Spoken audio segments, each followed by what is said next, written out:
Hello, আমি লিপিকা। আর তোমার সাথে কিন্তু আমি আবারও চলে এসেছি একটা মিনি ব্লগ শেয়ার করতে। আর ভিডিওটা কিন্তু পৌষ পার্বণের দিন।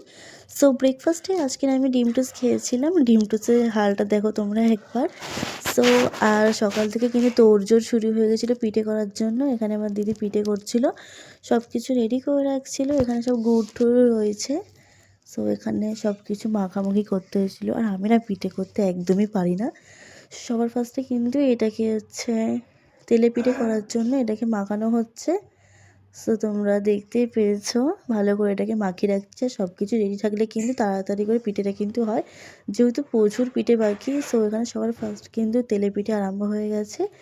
আর এখানে নারকেল কুড়ানো রয়েছে, সব কিছু রেডি করছে। এখানে ছিল চুষি পিঠে আর ছিল পুলি পিঠে। আর এখানে হচ্ছে পাটিসাপটার ব্যাটার তৈরি করা হচ্ছে। আর এখানে হচ্ছে নারকেলটাকে ভালো করে পুর করা হচ্ছে।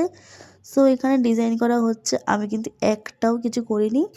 সো আর যেহেতু আমার ফেভারিট পিঠে হচ্ছে পাটিসাপটা, আমি ওটা একটু বেশি খাই। সো এখানে ডিজাইন কিন্তু একদম রেডি। এখন এগুলো যাবে গরম দুধের মধ্যে। আর এটা কিন্তু পায়েস ছিল এর মধ্যে। সো পায়েসের মধ্যে কিন্তু একেবারে দিয়েছিল। আর আমি চলে গেছিলাম স্নান করতে, কারণ আজ স্নান করতে করতে কিন্তু 3টে বেজে গেছিলো। তো আমি চুল টুল ভিজে একেবারে স্নান করে নিয়েছিলাম।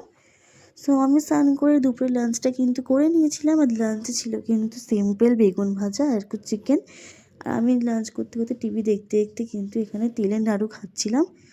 সেরকম একটা পছন্দ করি না, কিন্তু টিভি দেখতে দেখতে মুখ না চলে না, একদম ভাল লাগে না। সো এখানে আমার ফেভারিট পিঠে রান্না হচ্ছে পাটিসাপটা। দেখো কত সুন্দর লাগছে, তাই না?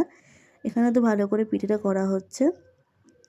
আর তোমরা কী কী পিঠে খেতে ভালোবাসো আমাকে কিন্তু অবশ্যই কমেন্ট করে জানাবে। আর তোমাদের বাড়ি ক রকমের পিঠে করা হচ্ছে সেটাও কিন্তু কমেন্ট করে জানাবে। সো এখানে কিন্তু পিঠেগুলো রেডি করা হয়ে গেছে। আর আজকে না এত পিঠে খেয়েছি, মুখটা পুরো মিষ্টি হয়ে গেছে। তাই রাত্রে ডিনারে ছিল কিন্তু পোলাও আর চিকেন কষা। ভিডিওটা এইটুকুনি, দেখা হবে না।